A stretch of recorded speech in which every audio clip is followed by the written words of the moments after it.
कार्यक्रम कर रहे हैं सर, जन सेवा में। क्या कुछ लोगों का प्यार क्या कहाँ से शुरुआत हुई? देखिए, मनार विधानसभा में सबसे पहले हम लोग आपका सेवक आपके द्वार पद यात्रा किए करीब करीब 650 किलोमीटर। उसके बाद जनसंवाद कार्यक्रम रहा पंचायत स्तरीय। अब हम लोग वार्ड गांव स्तर पर हर एक मैंने 3-4 वार्ड का एक एक गांव में हर एक पंचायत में 5 मीटिंग 6 मीटिंग 4 मीटिंग कर रहे हैं। और आज यहाँ पर बेदौलिया पंचायत में हम लोग लगातार ये चौथी मीटिंग है। इतनी भारी बारिश में भी लोग यहाँ पर जन समर्थन और जन आशीर्वाद देने के लिए आ रहे हैं। मैं सबसे पहले इन लोगों का आभार व्यक्त करता हूँ, धन्यवाद देता हूँ, स्वागत करता हूँ कि बारिश में भी इनको महानौर की बदलाव की चिंता है। महानार में शिक्षा व्यवस्था कैसे मजबूत हो, इस बात की इस बार चिंता है। यहाँ पर स्वास्थ्य व्यवस्था कैसे मजबूत हो, इस बात की चिंता है। यहाँ के युवा युवती यहाँ पर रोजगार कैसे प्राप्त करें, पलायन कैसे रुके, इस बात की चिंता है। सरकारी जितनी योजना है वो धरातल पर बिना किसी कमीशन का, बिना घूसखोरी का कैसे जनता तक पहुंचे, इस बात की लोगों को चिंता है।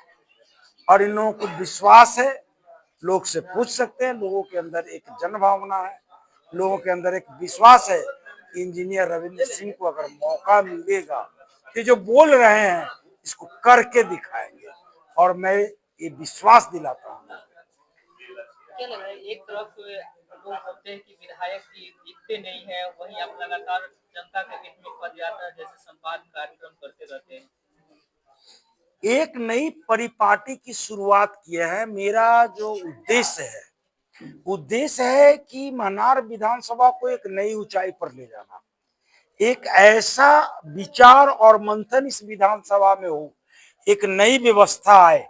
जो आज तक नेता लोग जीतने के बाद में जात पात धर्म के नाम पर वोट लेकर के चले जाते हैं और एक बार जीतने के बाद में कभी भी क्षेत्र में नहीं आते हैं, न स्कूल देखने आते हैं, न हॉस्पिटल देखने आते हैं, न पीडीएस व्यवस्था देखने आते, या किसी तरीके की सरकारी योजना धरातल पे आ रही है कि नहीं आ रही है, न इसको देखते हैं। न वृद्धा पेंशन के बारे में बात करते हैं, न प्रधानमंत्री आवास योजना के बारे में बात करते हैं, न स्वच्छता मिशन के तहत शौचालय योजना के बारे में सोचते हैं। तो जनता एक नई परिपाटी हम लोग चालू कर रहे हैं। इन यात्राओं से जाने से फायदा ये होता है कि लोगों से 1-to-1 संवाद होता है, लोग एक दूसरे को समझते हैं। और आने वाला समय में यही परिपाटी अगर नेता बनना है, नेता क्यों बनना चाहते हैं आप, जनप्रतिनिधि क्यों बन, जनता का सेवा करने के लिए बनना चाहते हैं। अगर पैसा कमाने के लिए जनप्रतिनिधि बनना चाहते हैं तो मैं कहूंगा छोड़ दीजिए, जनता को माफ करिए।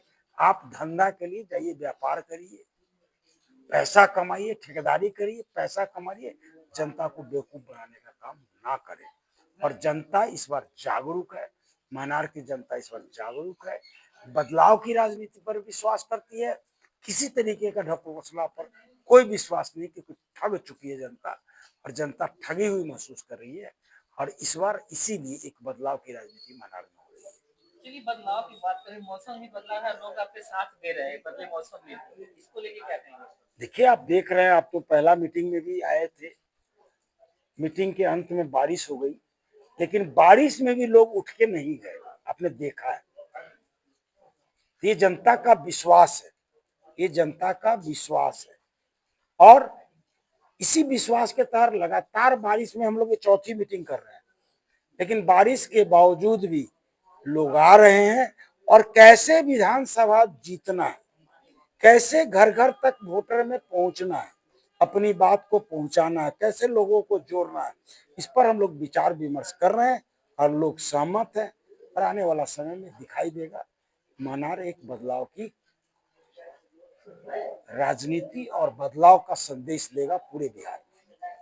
लोगों से क्या संदेश देंगे, लोगों के लिए क्या बीच में नया कुछ होगा विधानसभा क्षेत्र के विकास को लेकर? नहीं नहीं, लोगों के पास मेरा कोई इस बार संदेश नहीं है, मेरा सिर्फ एक संदेश है, इस बार वोट करिए अपने बच्चों के भविष्य के लिए, इस बार वोट करिए अपने बच्चों को शिक्षा व्यवस्था के लिए, इस बार वोट करिए अपने युवाओं बेटा बेटी के रोजगार के लिए। इस बार वोट करिए पलायन रोकने के लिए। इस बार वोट करिए महंगाई भगाने के लिए। इस बार वोट करिए एक अच्छा सरकार देने के लिए, एक अच्छा जनप्रतिनिधि देने के लिए। इस बार वोट करिए भ्रष्टाचार को रोकने के लिए। और बहुत हो गया, 20 वर्षों तक लगातार भोग रहे हैं। और लोकतंत्र 5 वर्ष का होता है, और 5 वर्ष के बाद में आपको लगता है कि जनप्रतिनिधि ने कोई काम नहीं किया है, तो उसको पलट दीजिए, दूसरा को बनाइए।